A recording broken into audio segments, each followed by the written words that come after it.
Hi all my beautiful viewers, ಎಲ್ಲರೂ ಹೇಗಿದ್ದೀರಾ? I hope ಎಲ್ಲ ಚೆನ್ನಾಗಿದ್ದೀರಾ ಅಂತ. ನಾನು ತುಂಬ ಚೆನ್ನಾಗಿದ್ದೀನಿ.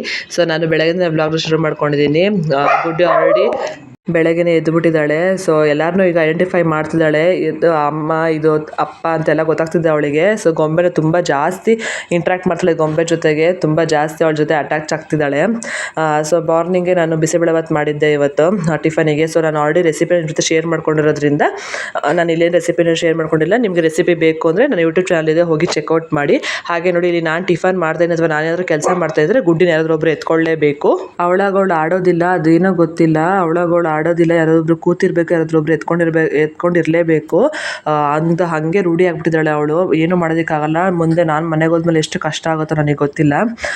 ಸೊ ಇವತ್ತು ಗುಡ್ಡಿಗೆ ನಾನು ಬನಾನಾನ ರಾಗಿ ಸಜ್ಜಿಗೆ ಮಿಕ್ಸ್ ಮಾಡಿ ಕೊಟ್ಟಿದ್ದೆ. ಬನಾನಾ ತುಂಬ ಒಳ್ಳೆಯದು, ಕಾನ್ಸ್ಟಿಪೇಷನ್ ಆಗಿರ್ಬೋದು ಅಥವಾ ಅದರಲ್ಲಿರೋ ಫೈಬರ್ ಅಂಶ, ವಿಟಮಿನ್ ಅಂಶ ಮಕ್ಕಳಿಗೆ ತುಂಬ ಒಳ್ಳೆಯದು. ಸೊ ಹಾಗೆ ಕೊಡೋದಕ್ಕಿಂತ ಈ ಥರ ರಾಗಿ ಸಜ್ಜಿ ಜೊತೆ ಮಿಕ್ಸ್ ಮಾಡಿಕೊಟ್ರೆ ಟೇಸ್ಟ್ ಕೂಡ ಚೆನ್ನಾಗಿರುತ್ತೆ. ಹಾಗೆ ಅವರು ಕೂಡ ತಿನ್ಕೋತಾರೆ. ಮಾಮೂಲಿ ನೀವು ಹೇಗೆ ರಾಗಿ ಸಜ್ಜಿ ಮಾಡ್ಕೋತಿರಲ್ಲ ಹಾಗೆ ಮಾಡಿಕೊಂಡು ಬನಾನಾನ ಚೆನ್ನಾಗಿ ಸ್ಮ್ಯಾಶ್ ಮಾಡಿಕೊಂಡು ಅದಕ್ಕೆ ಹಾಕಿ ಮಿಕ್ಸ್ ಮಾಡಿಬಿಟ್ಟು ತಿನ್ಸಿದ್ರೆ ಅಷ್ಟೇ, ಮುಗೀತು. ಆರಾಮಾಗಿ ತಿನ್ನಿಸ್ಬೋದು. ಬಟ್ ಬನಾನ ಚೆನ್ನಾಗಿ ನೀವು ಸ್ಮ್ಯಾಶ್ ಮಾಡಿರಬೇಕು.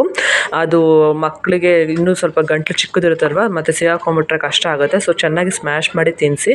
ಸೊ ನಾನು ಗುಡ್ಡಿಗೆ ಆಯಿಲ್ ಮಸಾಜ್ ಮಾಡಿ ಆಮೇಲೆ ತಿನ್ನಿಸ್ತಾ ಇದ್ದೀನಿ. ಸೊ ಆಲ್ಮೋಸ್ಟ್ ಸರಿ ತಿಂತಾಳಲ್ವಾ. ಸೊ ಹಾಗಾಗಿ ಇದನ್ನು ಹಾಗೆ ಚೆನ್ನಾಗಿ ತಿಂದಳು. ಏನು ಬೇಡ ಆ ಥರ ಏನು ಹಠ ಮಾಡಲಿಲ್ಲ.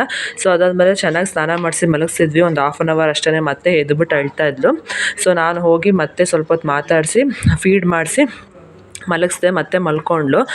ಸೊ ಅವಳು ಮಲ್ಕೊಂಡ್ಮೇಲೆ ನಾನು ಆ ಕಡೆ ಈ ಕಡೆ ಎರಡು ಕಡೆ ದಿಂಬಿಟ್ಟಿರ್ತೀನಿ. ಯಾಕಂದರೆ ಈಗ ಇನ್ನೂ ರೋಲ್ ಓವರ್ ಆಗ್ತಾಳಲ್ಲ. ಮತ್ತೆ ಎದ್ದು ಒಂದೊಂದ್ಸರಿ ಆಟಾಡ್ತಾಳೆ ಅವಳು.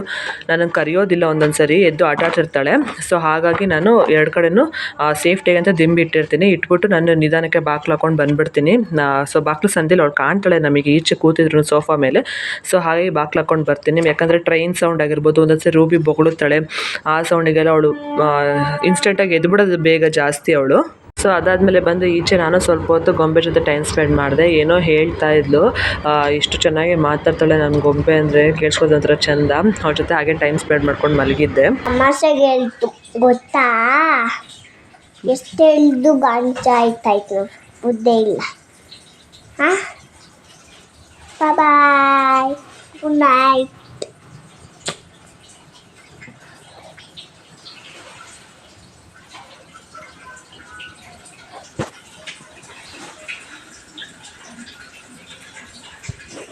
ಸೊ ಅದಾದಮೇಲೆ ಗುಡ್ಡಿನೂ ಕೂಡ ಎದ್ಲು. ಅವಳು ಸ್ವಲ್ಪ ಹೊತ್ತು ಗೊಂಬೆ ಎತ್ಕೊಂಡು ಕೂತಿದ್ಲು. ಚೆನ್ನಾಗಿ ಆಟ ಆಡಿಸ್ತಾಳೆ ಗೊಂಬೆ, ಎತ್ಕೋಬೇಕು ಅಂತ ಹೇಳ್ತಾಳೆ. ಬಟ್ ಅವಳೇ ಇನ್ನೂ ಚಿಕ್ಕವಳಲ್ವ, ಅದಕ್ಕೆ ನಾನು ಅಷ್ಟಾಗಿ ಕೊಡೋದಿಲ್ಲ. ಯಾಕಂದರೆ ಮತ್ತು ತಲೆ ಕತ್ತು ಎಲ್ಲ ಇನ್ನೂ ಸ್ವಲ್ಪ ಸಾಫ್ಟ್ ಅಲ್ವ ಮಕ್ಕಳದು, ಮತ್ತು ಏನಾದರೂ ಹುಳುಕಿದ್ರೆ ಅನ್ನೋದು ಕಷ್ಟ ಆಗುತ್ತೆ ಅನ್ನೋದಕ್ಕೆ ನಾನು ಕೊಡೋದಿಲ್ಲ. ಹಾಗೆ ಮಧ್ಯಾಹ್ನ ಅಮ್ಮ ಮೂಲಂಗಿ ಸಾರು ಮಾಡಿ ರೈಸ್ ಮಾಡಿದರು. ಸೊ ನಾನು ಸ್ವಲ್ಪ ರೈಸ್ ಟೇಸ್ಟ್ ನೋಡಲಿ ಅಂದ್ಬಿಟ್ಟು, ಇನ್ನೇನು 7 ಮಂತ್ಸ್ ಕಂಪ್ಲೀಟ್ ರೈಸು ಕೊಡಲೇಬೇಕು ಮಕ್ಕಳಿಗೆ. ಸೊ ಸ್ವಲ್ಪ ಟೇಸ್ಟ್ ನೋಡಲಿ ಅಂತ ನಾನು ಅವಳಿಗೆ ಸ್ವಲ್ಪ ರೈಸ್ನ ತಿನ್ನಿಸ್ದೆ. ತಿಂದ್ಲು. ಗುಡ್ಡಿಮಾ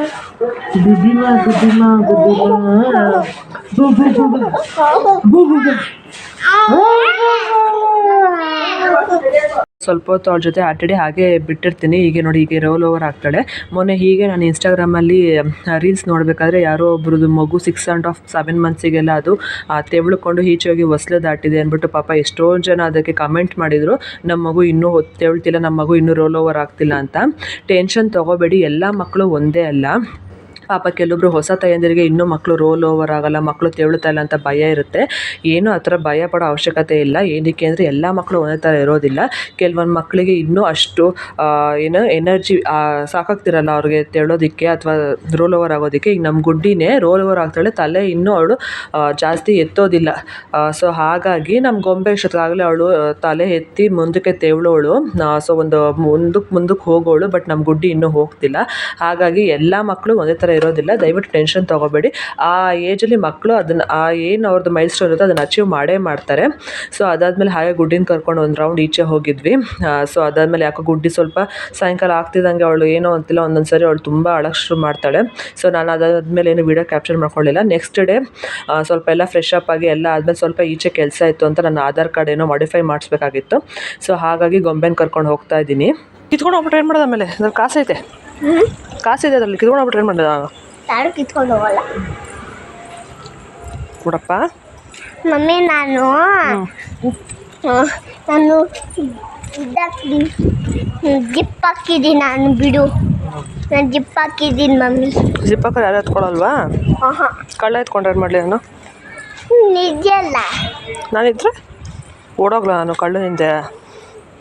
ಹಿಂಗೆ ದಮ್ಮಂತ ನಾನು ಸಾಯ್ಪತ್ತೀನಿ ಸಾಯಿಸ್ಬಿಡ್ತೀಯ ಡಮ್ ಅಂತ. ಸೊ ಅದಾದಮೇಲೆ ಅಲ್ಲಿಂದ ಮುಗಿಸ್ಕೊಂಡು ಮನೆಗೆ ಬರಬೇಕಾದ್ರೆ ನಮ್ಮ ಗೊಂಬೆನ ಕರ್ಕೊಂಡೋದ್ರೆ ಅವಳು ಟ್ಯಾಕ್ಸ್ ಹಾಕ್ತಾಳೆ ಏನಾದರೂ ಕೊಡಿಸ್ಬೇಕು ಅಂತ. ಸೊ ಎಗ್ ಪಫ್ಸ್ ಬೇಕು ಮಮ್ಮಿ ಕೊಡಿಸಿ ನಾನು ತಿನ್ನಬೇಕು ಅಂದು. ಸೊ ಅದನ್ನು ಕೊಡಿಸ್ಕೊಂಡು ಹಾಗೆ ಮನೆಗೆ ಕರ್ಕೊಂಬಂದೆ. ಜಾಸ್ತಿ ಬೇಕರಿ ಐಟಮ್ಸ್ ಏನು ಕೊಡೋದಿಲ್ಲ, ನಾವು ಕೊಡೋದಿಲ್ಲ, ನಾನಾಗಲಿ ಅಥವಾ ನನ್ನ ಹಸ್ಬೆಂಡ್ ಆಗಲಿ ಅವಳಿಗೆ ಕೊಡೋದಿಲ್ಲ. ಬಟ್ ಏನು ಅಂದರೆ ಇಲ್ಲಿ ತಾತಂದು ಅಮ್ಮಮ್ಮಂದು ಮುದ್ದು ಜಾಸ್ತಿ ಅಲ್ವಾ, ಅವಳು ಇಲ್ಲಿ ಬಿಡೋದಿಲ್ಲ, ಹಠ ಮಾಡಿ ಎಲ್ಲ ರೂಢಿ ಮಾಡ್ಕೊಂಡ್ಬಿಡ್ತಾಳೆ ಬೇಕರಿ ಐಟಮ್ಸ್ ಎಲ್ಲ ಜಾಸ್ತಿ. ಸೊ ಮನೆಗೆ ಹೋದ್ಮೇಲೆ ಸ್ವಲ್ಪ ಬಿಡಿಸ್ಬೇಕು, ಆದಷ್ಟು ಒಳ್ಳೇದಲ್ಲ ಮಕ್ಕಳಿಗೆ ಬೇಕರಿ ಐಟಮ್ಸ್ ಎಲ್ಲ. ಸೊ ಆದಷ್ಟು ಕಡಿಮೆ ತಿನ್ನಿಸ್ಬೇಕು. ಬಟ್ ಇಲ್ಲೇನು ಮಾಡೋಕ್ಕಾಗ್ತಿಲ್ಲ, ಅವ್ರು ನನ್ನ ಮಾತು ಕೇಳೋದಿಲ್ಲ, ಇವಳು ನನ್ನ ಮಾತು ಕೇಳೋದಿಲ್ಲ. ಹಾಗಾಗಿ ಈ ಥರ ತಿನ್ನೋದಕ್ಕೆ ಶುರು ಮಾಡ್ಕೊಂಬಿಟ್ಟಿದ್ದಾಳೆ. ಸೊ ನಾನು ಯಾವೆಲ್ಲರೂ ಒಂದು ಸರಿ ಕೊಡಿಸ್ತೇನೆ. ಸೊ ಸಿಕ್ಕಾಪಟ್ಟೆ ಬಿಸಿಲು, ನನಗಂತೂ ಫುಲ್ ಸುಸ್ತಾಗ್ಬಿಟ್ಟಿತ್ತು. ನಾನು ಗುಡ್ಡಿನ ಮಲಗಿಸ್ಬಿಟ್ಟು ಹೋಗಿದ್ದೆ ಫೀಡ್ ಮಾಡಿಸಿ. ನೋಡಿ ನಾನು ಬರೋಕ್ಕಾಗಲ್ಲ, ಎದ್ದು ಆಟ ಆಡ್ತಿದ್ದಾಳೆ. ಅವಳು ಹೆಂಗೆ ಅಂದರೆ ನನ್ನ ಹತ್ರ ಮಲ್ಕೋತಾಳೆ, ಅಮ್ಮನ ಹತ್ರ ಅವಳು ಮಲಗೋದಿಲ್ಲ. ಅಮ್ಮನ ಮುಖ ನೋಡ್ಕೊಂಡು ಆಟ ಆಡ್ಕೊಂಡು ಇನ್ನೂ ಜಾಸ್ತಿ ಆಟಾಡೋಕ್ಕೆ ಶುರು ಮಾಡ್ತಾಳೆ ಹೊತ್ತು ಅವಳು ಮಲ್ಗೋದಿಲ್ಲ. ಸೊ ಹಾಗಾಗಿ ಆಲ್ರೆಡಿ ಎದ್ದು ಆಟ ಆಡ್ತಾಯಿದ್ಲು. ಮತ್ತು ಅವಳನ್ನ ಹೋಗಿ ಮತ್ತೆ ಫೀಡ್ ಮಾಡಿಸಿ ಸಮಾಧಾನ ಮಾಡಿಸಿ ಅವಳನ್ನ ಕರ್ಕೊಬಂದು ಮಲಗಿಸ್ಬಿಟ್ಟು ಆ್ಯಸ್ ಯೂಶ್ವಲ್ ಮಾಷಾ ಬೇರೆ ಹಾಕ್ಬಿಟ್ಟು ಬಿಟ್ಬಿಟ್ಟು ನಾನು ಗೊಂಬೆಗೆ ಎಗ್ ಪಫ್ಸ್ ಹಾಕ್ಕೊಟ್ಟೆ. ಅವಳು ಕೂಡ ತಿಂತಾಯಿದ್ಲು. ಇಲ್ಲಿ ಗೊಂಬೆ ಒಂದು ಕಡೆ ಬ್ಯಾಟಿಂಗ್ ಮಾಡ್ತಾಯಿದ್ರೆ ಅವಳ ತಂಗಿ ಪ್ಲೇಟ್ ಹಿಡ್ಕೊಂಡು ಆಟ ಆಡಿಕೊಂಡು ಇಬ್ಬರು ಸೇರ್ಕೊಂಡು ಮಾಷಾ ಬೇರೆ ನೋಡ್ಕೊಂಡು ಅವ್ರ ಪಡಿಗೋರು ಅವ್ರಲ್ಲಿ ಹೋಗ್ತಲೇ ಮುಳುಗಿದ್ದಾರೆ. ಸೊ ಗೊಂಬೆ ಚೆನ್ನಾಗಿದೆ, ಟೇಸ್ಟು ತುಂಬ ಚೆನ್ನಾಗಿದೆ, ನಾನು ತಿಂತೀನಿ ಅಂದ್ಬಿಟ್ಟು ತಿಂತಾ ಇದ್ದಾಳೆ. ಸೊ ಆಲ್ಮೋಸ್ಟ್ ಯಾವಾಗಲಾದ್ರು ಒಂದು ಸರಿ ಈ ಥರ ನಾನು ಕೊಡಿಸ್ತೀನಿ. ಯಾವಾಗಲೂ ಮನೆ ಊಟನೇ ಅಂತ ಮಕ್ಕಳಿಗೆ ಕೊಡಬಾರ್ದಲ್ವ. ಕೆಲವೊಂದು ಸರಿ ನಾನು ಕೂಡ, ಯಾಕಂದ್ರೆ ನಾನು ಕೂಡ ಜಂಕ್ ಫುಡ್ಸ್ ತಿನ್ನೋಳೆ, ನಾನು ಕೂಡ ಫುಡ್ಡಿನೇ. ಸೊ ಹಾಗಾಗಿ ಮಕ್ಕಳು ಕೂಡ ಕೆಲವೊಂದು ಸರಿ ತಿನ್ನಲಿ ಅಂತ. ಅವಳು ನೋಡಿ ಗುಡ್ಡಿಗೆ ಏನಾದರೂ ಮುತ್ಕೊಟ್ರೆ ಅವಳು ನನಗೆ ಫಸ್ಟ್ ಕೊಡಬೇಕು ಮಮ್ಮಿ, ನನಗೆ ಫಸ್ಟ್ ಕೊಡಬೇಕು ಮಮ್ಮಿ ಅಂತಾಳೆ. ಸೊ ಅವಳಿಗೆ ಕೊಟ್ಕೊಂಡು ಹಾಗೆ ಗುಡ್ಡಿನ ಆಟ ಆಡಿಸ್ಕೊಂಡು ಇದಾಗಿತ್ತು ಇವತ್ತಿನ ವ್ಲಾಗ್. ಪ್ಲೀಸ್ ನನ್ನ ವ್ಲಾಗ್ನ ಹಾಗೆ ನೋಡ್ತಾ ಇದ್ದೀರಾ, ಪ್ಲೀಸ್ ಸಬ್ಸ್ಕ್ರೈಬ್ ಮಾಡ್ಕೊಂಡು ನೋಡಿ. ಹಾಗೆ ನಿಮ್ಗೆ ಇನ್ಯಾವ ಥರ ವ್ಲಾಗ್ಸ್ ಬೇಕು ಅಂತಂದರೆ ದಯವಿಟ್ಟು ಕಮೆಂಟ್ ಬಾಕ್ಸಲ್ಲಿ ತಿಳಿಸಿ. ನನ್ನಂಥ ಹೊಸ ವ್ಲಾಗರ್ಸ್ಗೆ ನಿಮ್ಮ ಸಪೋರ್ಟ್ ಇರಲಿ. ಪ್ಲೀಸ್ ಸಬ್ಸ್ಕ್ರೈಬ್ ಮಾಡ್ಕೊಂಡು ನೋಡಿ. ಹಾಗೆ ಈ ವಿಡಿಯೋ ನಿಮಗೆ ಇಷ್ಟ ಆಗಿದ್ರೆ ಲೈಕ್ ಮಾಡಿ, ಯಾರಿಗಾದ್ರೂ ಯೂಸ್ಫುಲ್ ಆಗಿದ್ರೆ ಶೇರ್ ಮಾಡಿ. ಏನಾದ್ರು ಸಜೆಷನ್ಸ್ ಅಥವಾ ಡೌಟ್ಸ್ ಏನಾದರೂ ಇದ್ದರೆ ಕಮೆಂಟ್ ಬಾಕ್ಸಲ್ಲಿ ತಿಳಿಸಿ, ನಾನು ರಿಪ್ಲೈ ಮಾಡ್ತೀನಿ. ಹಾಗೆ ನನ್ನ ಇನ್ಸ್ಟಾಗ್ರಾಮ್ ಪೇಜ್ ಇದೆ ಶ್ರೇಯಾ ಕನ್ನಡ ವ್ಲಾಗ್ಸ್ ಅಂತ, ದಯವಿಟ್ಟು ಹೋಗಿ ಫಾಲೋ ಮಾಡಿ. ನಿಮಗೆ ಅದರಲ್ಲಿ ಮಿನಿ ವ್ಲಾಗ್ಸ್ ಆಗಿರ್ಬೋದು, ಡೈಲಿ ವ್ಲಾಗ್ಸ್ ಆಗಿರ್ಬೋದು, ನನ್ನ ಡೈಲಿ ಅಪ್ಡೇಟ್ ನಿಮ್ಗೆ ಅದ್ರಲ್ಲಿ ಸಿಗುತ್ತೆ. ಸೊ ಪ್ಲೀಸ್ ಹೋಗಿ ಫಾಲೋ ಮಾಡ್ಕೊಳ್ಳಿ ಅಂತ ಕೇಳ್ಕೊತೀನಿ. ಇದಾಗಿತ್ತು ಇವತ್ತಿನ ವ್ಲಾಗ್. ಮುಂದಿನ ವ್ಲಾಗಲ್ಲಿ ಸಿಗೋವರೆಗೂ take care. Thank you for watching. Bye.